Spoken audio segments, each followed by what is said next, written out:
Commerce यानी कि 10th के बाद हमारे लिए न्यू स्ट्रीम हो जाती है, ठीक है। अब कॉमर्स लेने के फ़ायदे क्या हैं, या फिर कह लीजिए why we have to choose commerce.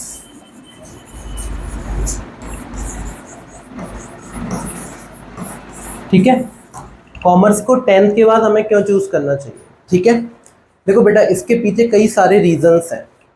अब रीजन हमारे कौन से हैं? कॉमर्स हमें फाइनेंशियल मैनेजमेंट सिखाता है,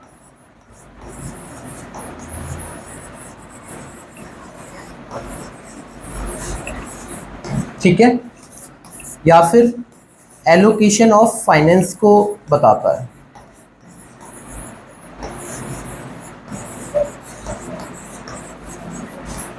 यहाँ पर एक वर्ड आता है फाइनेंस, ठीक है। फाइनेंस यानी कि हम लोगों ने पढ़ा तो है, ठीक है, यानी कि मॉनिटरी फॉर्म्स में जो चीज़ें होती हैं वो हमारी क्या कहलाती हैं? फाइनेंस कहलाती हैं।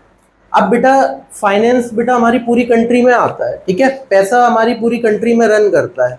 अब उस पैसे को किस तरीके से मैनेज किया जाता है, ये हम कौन सिखाता है? हमारा कॉमर्स स्ट्रीम से सीखते हैं, ठीक है। कॉमर्स हमें बताता है कि किस तरीके से हम अपने फाइनेंस को मैनेज करते हैं, फाइनेंस जनरेट कैसे होता है, ठीक है, या फिर कह लीजिए मैनेजमेंट कैसे किया जाता है, किसका? फाइनेंस का। वो सारी आप किस स्ट्रीम से सीखते हो? कॉमर्स से सीखते हो, ठीक है। अब देखो बेटा, इसमें एक और चीज आती है क्या, कि हमारे कॉमर्स का स्कोप क्या है, स्कोप ऑफ कॉमर्स।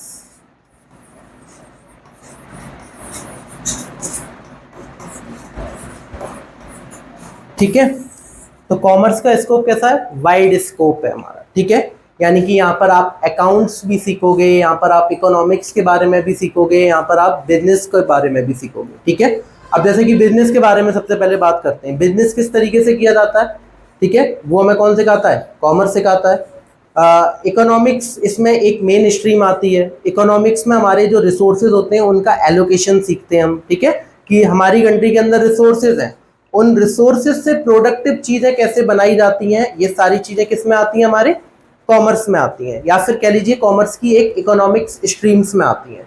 तो रिसोर्सेज को मैनेज करना, रिसोर्सेज के जरिए पैसा बनाना, उस पैसे को मैनेज करना, ये सारी चीजें किसके पास होती हैं? कॉमर्स स्ट्रीम के पास होती है, ठीक है। तो यहाँ पर कॉमर्स में हम पहले तो बिजनेस करना सीखते हैं, ठीक है, यानी कि बिजनेस का कॉन्सेप्ट आता है, जो कि आप किस सब्जेक्ट में पढ़ते हो? बिजनेस स्टडी में पढ़ते हो,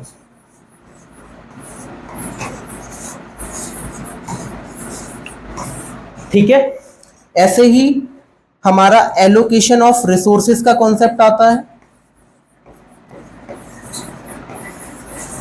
यानी कि रिसोर्सेज को मैनेज करना, रिसोर्सेज से यूजफुल चीजों को बनाना, ठीक है। ये हमारा कौन सा सब्जेक्ट सिखाता है कॉमर्स में? इकोनॉमिक्स सिखाता है, ठीक है। अब यहाँ पर मैंने क्या बात करी थी? फाइनेंस की बात करी थी, यानी कि पैसे से रिलेटेड बात करी थी, मॉनिटरी फॉर्म्स में बात करी थी, ठीक है। तो कॉमर्स में एक और कंसेप्ट आता है हमारा, वो हमें फाइनेंस को एलोकेट करना सिखाता है, और वो सब्जेक्ट हमारा कौन सा पढ़ाता है? अकाउंटेंसी। यानी कि अकाउंटेंसी में हम किसको मैनेज करते हैं? फाइनेंस को मैनेज करते हैं, ठीक है। तो ये हमारी 3 स्ट्रीम्स होती हैं, यानी कि कह लीजिए कॉमर्स में 3 स्ट्रीम्स के सब्जेक्ट होते हैं। एक हमारे इकोनॉमिक्स हो गया, एक बिजनेस स्टडी हो गया, और तीसरा हमारा कौन सा हो गया? अकाउंटेंसी हो गया, ठीक है। अकाउंटेंसी फाइनेंस से रिलेटेड सब्जेक्ट है, बिजनेस स्टडीज में कॉन्सेप्ट है किसका? बिजनेस का, और इकोनॉमिक्स में कॉन्सेप्ट किसका आता है? रिसोर्सेज का, कि कंट्री के रिसोर्सेज किस तरीके से मैनेज किए जाते हैं, ठीक है। अब देखो बेटा, सबसे पहले मैं बात करूंगा किस सब्जेक्ट की? बिजनेस स्टडी की।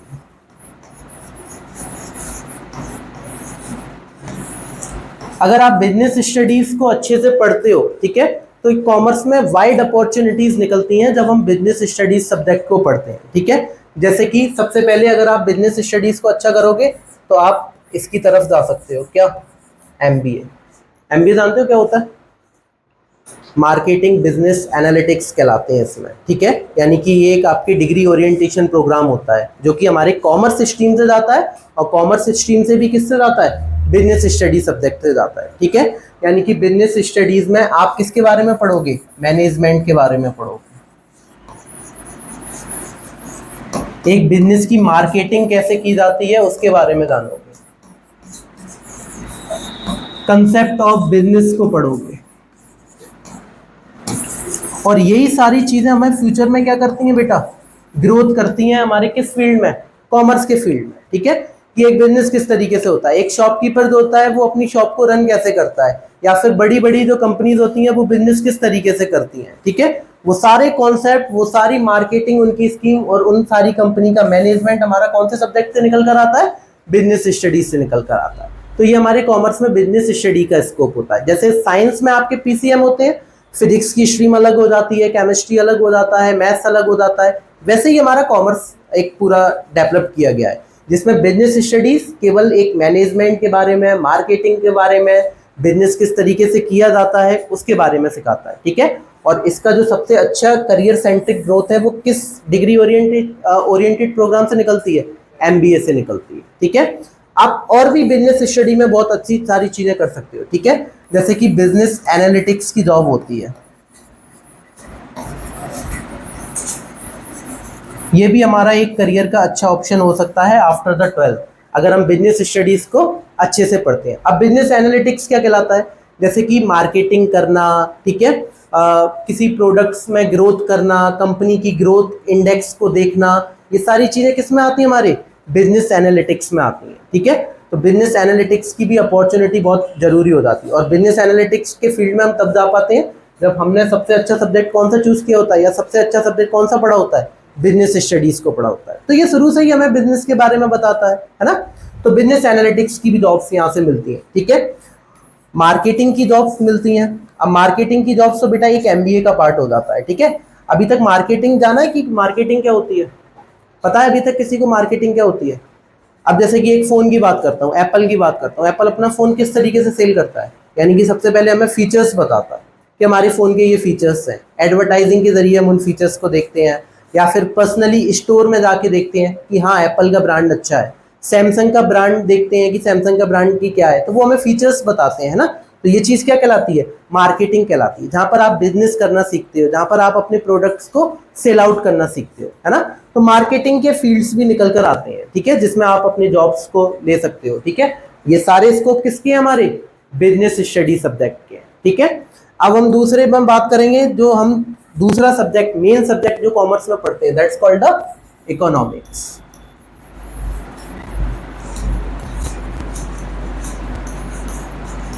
इकोनॉमिक्स बेटा मैंने बताया था किस पर बात करता है, रिसोर्सेज पर बात करता है। अच्छा, 10th में हमने पढ़ा था रिसोर्सेज क्या होते हैं, व्हाट इज रिसोर्सेज, बताओ जल्दी से, रिसोर्सेज क्या होते हैं? हाँ, समथिंग लाइक दैट। ठीक है, कि रिसोर्सेज क्या होते हैं, जो हमारी वांट्स को क्या करते हैं, सेटिस्फाई करते हैं। यानी कि अब हम रिसोर्सेज का इस्तेमाल करके अपने लिए कुछ यूजफुल चीज़ें बनाते हैं, तो वो चीज़ हमारे लिए क्या कहलाता है, रिसोर्सेज कहलाता है। जैसे कि आपका ये स्मार्ट बोर्ड बना है, स्मार्ट बोर्ड आपके किसके लिए काम आता है, पढ़ने के लिए काम आता है। अब ये बना कैसे है, कौन कौन लोग इस स्मार्ट बोर्ड को यूज करते हैं, तो ये सारा कॉन्सेप्ट किसकी तरफ जाता है, रिसोर्सेज की तरफ जाता है। और रिसोर्सेज में भी क्या कहलाता है, एलोकेशन ऑफ रिसोर्सेज कहलाता है। अब देखो बेटा, इकोनॉमिक्स किस प्रॉब्लम को सॉल्व आउट करता है, इकोनॉमिक्स देखो हमारे पास रिसोर्सेज कैसे हैं, स्कार्स हैं। स्कार्स जानते हो, जिस चीज की कमी होती है वो चीज क्या कहलाती है, स्कार्स कहलाती है। तो इकोनॉमिक्स की लैंग्वेज में रिसोर्सेज कैसे होते हैं, स्कार्स होते हैं। और रिसोर्सेज का यूजेस कैसा होता है, अनलिमिटेड होता है।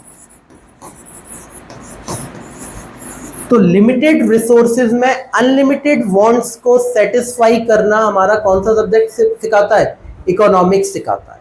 यानी कि यहाँ से जो गुड्स एंड सर्विसेज बनते हैं, गुड्स एंड सर्विसेज तो पता है सभी को क्या होते हैं, जो चीज़ों का हम इस्तेमाल करते हैं वो एक कंट्री किस तरीके से बनाती है और कैसे बनती है और किसके लिए बनती है, ये सारा कॉन्सेप्ट किस में पढ़ने वाले हो, इकोनॉमिक्स में पढ़ने वाले हो।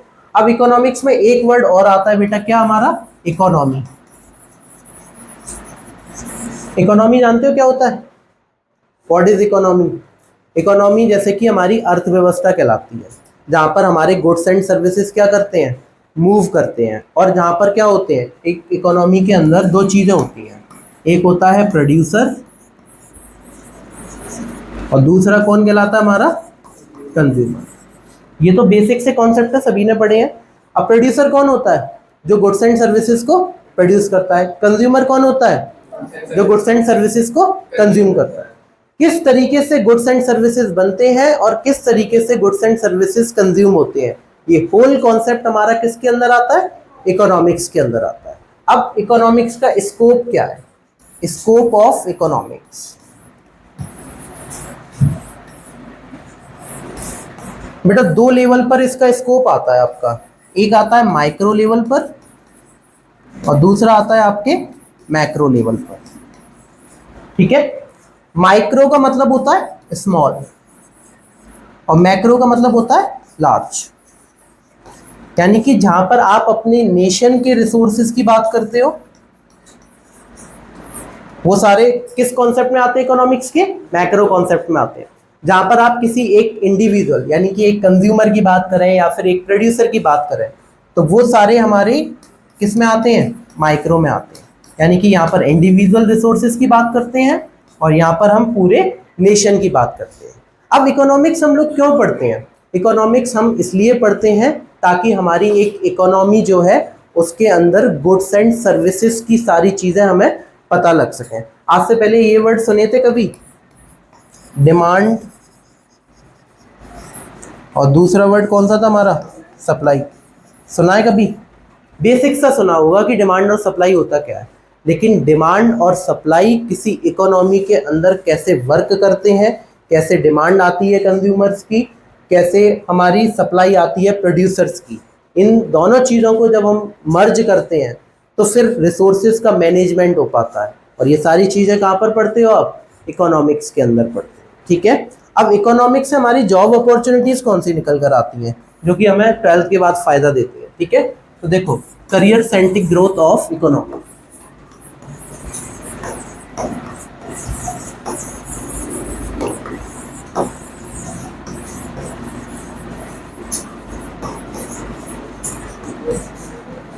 इसमें अगर सबसे अपर फील्ड की बात करोगे बेटा, तो यहां से आपकी इकोनॉमिक्स की जॉब निकल कर आती है। इकोनॉमिक्स जानते हो? इकोनॉमिक्स क्या करते हैं कि हमारी कंट्री के लिए प्लान एंड पॉलिसीज बनाते हैं। ठीक है, जो कि एक अर्थव्यवस्था के अंदर क्या की जाती है? मैनेज करी जाती है। जैसे कि जैसे हमारी कंट्री क्या है? इंडिया है। इंडिया में फ्यूचर में क्या होना है, बजट कैसे डिसाइड करोगे इंडिया का, है ना? कितना हमारे पास रेवेन्यू जनरेट होता है, कितना हमें एक साल के अंदर खर्च करना है, ये सारी चीज़ें बेटा कौन प्रिपेयर करके देता है? इकोनॉमिक्स प्रिपेयर करके देता है। तो जिसको इकोनॉमिक्स अच्छे से पता होती है, जिसने इकोनॉमिक्स अच्छे से पढ़ी होती है, तो वो फिर इकोनॉमिक्स की पोस्ट पर भी जाता है। ठीक है, ये हमारा एक अच्छा ग्रोथ है किसका? कॉमर्स का। और बेटा इसकी इनकम का लेवल जो होता है वो किस पर होता है? इन्फिनिटी पर होता है। यानी कि इकोनॉमिक्स की कोई भी इनकम नहीं होती। इसको सरकार उतना देती है बेटा कि जो आपकी किसी जॉब में नहीं दी जाता। ठीक है, 50 करोड़ 500 करोड़ ये इकोनॉमिक्स के लिए कैसी बातें होती हैं? बहुत छोटी बातें होती हैं। ठीक है, तो ये हमारे इकोनॉमिक्स का करियर है एक इकोनॉमिक्स के तरीके से। ठीक है, अब ये तो चलो बहुत बड़ी बात हो गई। ठीक है, इकोनॉमिक्स भी बहुत सारे बंदे बनते हैं। ठीक है, जिनको इकोनॉमिक्स में इंटरेस्ट होता है वो सबसे पहले किसकी तरफ जाते हैं? इकोनॉमिक्स की तरफ जाते हैं, लेकिन उसके लिए बहुत मेहनत करनी पड़ती है। जैसे आपका पीसीएम में सबसे हाई करियर सेंट्रिक ग्रोथ क्या होती है? इंजीनियर, डॉक्टर, ये उनसे भी ऊपर होता है। ठीक है, अब देखो इसमें एक और चीज आती है डेटा एनालिस्ट की जॉब। जानते हो डेटा एनालिस्ट क्या होता है? यानी कि जो हमारे डाटा को क्या करता है? मैनेज करता है। इकोनॉमिक्स में आप एक और सब्जेक्ट पढ़ोगे, बेसिक सा सब्जेक्ट पढ़ोगे, स्टैटिक्स। ठीक है, स्टैटिक 10th में भी पढ़ी है। तो स्टैटिक्स हमें क्या सिखाती है? डाटा को अरेंज करना सिखाती है। तो जो डाटा को अरेंज करा जाता है, डाटा को किस तरीके से रिप्रेजेंट किया जाता है, आज फ्यूचर में इसी की रिक्वायरमेंट है। क्या कि हर कंपनी अपना जो रिजल्ट निकाल कर देती है वो किसके थ्रू देती है? डेटा के थ्रू देती है। तो जो डेटा को मैनेज करता है वो भी हमारा कहाँ से निकल कर जाता है? इकोनॉमिक्स से निकल कर जाता है, और उसमें भी स्टैटिक्स से निकल कर जाता है। तो डेटा एनालिस्ट की जॉब हम इजीली ले सकते हैं। ठीक है, किससे ले सकते हैं? इकोनॉमिक्स के जरिए लेते हैं। ठीक है, जब हमने इकोनॉमिक्स में स्टैटिक्स बहुत अच्छे से पढ़ा होता है। ठीक है, तो ये सब्जेक्ट आपको सारे जो मैं बता रहा हूँ ना, ये जब आप स्ट्रीम लोगे तो आपको देखने के लिए मिलेंगे। ठीक है, इन्हीं के जरिए आप सारी अपनी फ्यूचर्स की ग्रोथ जो है वो पूरी फुलफिल कर पाओगे। ठीक है, ऐसे ही और भी जॉब्स होती हैं बेटा। ठीक है, जैसे कि पॉलिसी मेकर की जॉब होती है। Policy makers and planners. Her company में प्लानर्स होते हैं, हर कंपनी में पॉलिसी मेकर्स होते हैं, वो भी सारे इकोनॉमिक्स से जाते हैं। क्यों? क्योंकि इकोनॉमिक्स किसकी स्टडी करता है? रिसोर्सेज की स्टडी करता है।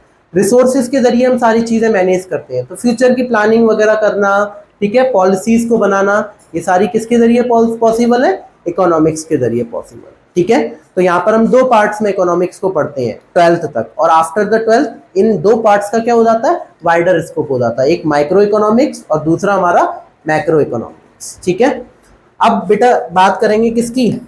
अकाउंटेंसी की, यानी कि ये हमारा तीसरा मेन स्ट्रीम का सब्जेक्ट आता है, दैट्स कॉल्ड द अकाउंटेंसी।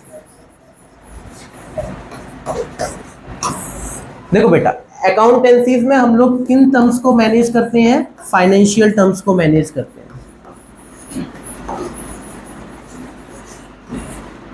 अब फाइनेंशियल टर्म्स में भी किसको मैनेज करते हैं? सिस्टमैटिक रिकॉर्ड रखते हैं।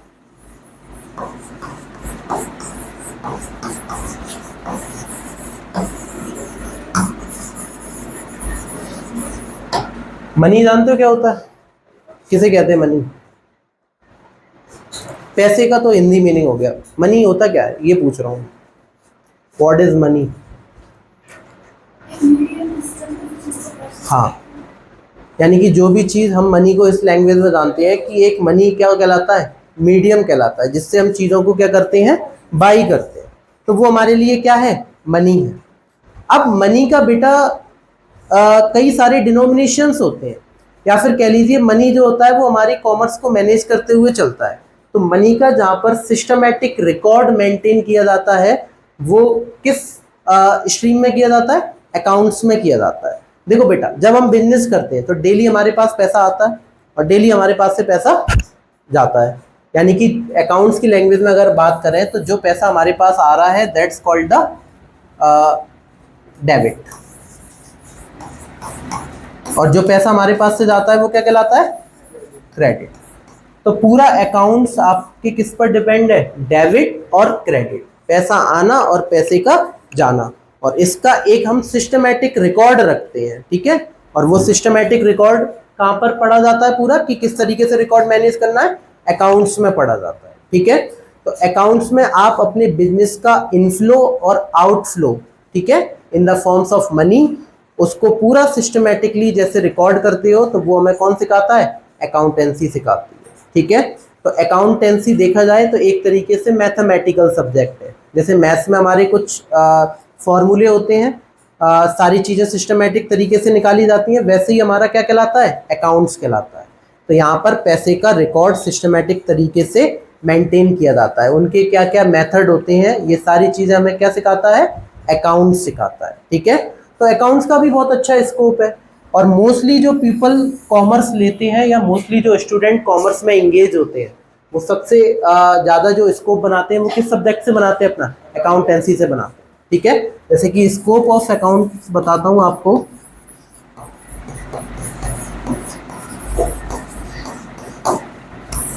यहाँ से हम लोग जो है वो चार्टर्ड अकाउंटेंट की तरफ जाते हैं। सीए का नाम सुना है? सीए क्या करता है? हमारे फाइनेंशियल रिकॉर्ड्स को एक जगह मेंटेन करके देता है ना, या फिर जो हमारा पूरा एक साल के अंदर जो भी हमारे पास कैश आता है किसी भी बिजनेस के अंदर, उस कैश को किस तरीके से लीगली मैनेज करना है, ये काम किसका कहलाता है? चार्टेड अकाउंटेंट का कहलाता है। तो चार्टेड अकाउंटेंट भी किस स्ट्रीम से निकलते हैं? कॉमर्स से निकलते हैं। अकाउंटेंसी जब हमने अच्छे से पढ़ी होती है तब जाकर हम चार्टेड अकाउंटेंट बन पाते हैं। क्यों? क्योंकि वहाँ पर हमने सीखा होता है कि पैसे को किस तरीके से क्या करना है? मैनेज करना है। ठीक है, जैसे कि आपके जो इनकम होती है, ठीक है, एट लास्ट आपका इनकम टैक्स बनता है, वो इनकम टैक्स कौन बनाता है? सीए बनाता है। क्यों? क्योंकि उसे नॉलेज होती है किस तरीके से आपके फाइनेंशियल रिसोर्सेज को एक जगह सिस्टमैटिक रिकॉर्ड किया जाए, और वो रिकॉर्ड आपके लिए एक लीगल पोजीशन आपको निकाल कर देती है ना। तो ये सीए का भी यहाँ से बहुत अच्छा स्कोप होता है। ठीक है, और दूसरा यहाँ पर जो स्कोप आता है वो आपका सीएस का निकल कर आता है। इसको बोलते हैं सीए, और इसको क्या बोलते हैं? सीएस। सीएस यानी कि कंपनी सेक्रेटरी। ये दो वाइड करियर सेंट्रिक ग्रोथ है हमारी किस सब्जेक्ट्स की? Accountancy subject. तो यहाँ पीसीएम में क्या होता है कि हमें तीनों चीजें एक बार में पढ़नी होती हैं, तब जाकर हमें कोई एक अच्छा करियर मिलता है। यहाँ 3 सब्जेक्ट ऐसे हैं, किसी एक सब्जेक्ट पर अगर फोकस करोगे तो वहां से आपके वाइड स्कोप निकलेंगे। देखो बिजनेस स्टडी से भी जॉब बहुत है, इकोनॉमिक्स अगर आपकी स्ट्रांग है तो इकोनॉमिक्स से कई सारी जॉब अपॉर्चुनिटीज हैं, और आपका अकाउंटेंसी अगर अच्छा है, ठीक है, होता है ना कि किसी का थ्योरेटिकल पार्ट मजबूत होता है और किसी का मैथमेटिकल पार्ट मजबूत होता है, तो दोनों ही चीजें यहाँ पर आपको मिलती है, ठीक है, लेकिन एक सिंपल और एक यूनिक तरीके से मिलती है, ठीक है। इसलिए कॉमर्स स्ट्रीम जो है वो आपकी पीसीएम और पीसीबी से क्या है, डिफर है, ठीक है। पीसीएम पीसीबी में हमारे पास लिमिटेड स्कोप होता है, पीसीएम पीसीबी भी जो चीजें करती हैं वो किसके लिए करती हैं, कॉमर्स के लिए करती हैं। तो क्यों ना अपना करियर उस वे में बनाया जाए जहां से आपके लिए हर फील्ड में क्या हो, ग्रोथ हो, ठीक है। अब कंपनी सेक्रेटरी भी क्या करता है, हमारे फाइनेंशियल रिकॉर्ड्स को अपने पास रखता है। अब फाइनेंशियल रिकॉर्ड्स जहां आ जाते हैं वो किससे निकल कर आते हैं, अकाउंटेंसी से निकल कर आते हैं। अकाउंटेंसी हमें समझाता है कि किस तरीके से फाइनेंशियल रिकॉर्ड्स बनाने हैं, है ना। तो ये हमारे 3 सब्जेक्ट हो जाते हैं किसके, कॉमर्स के, ठीक है। एंड करें ऐसे।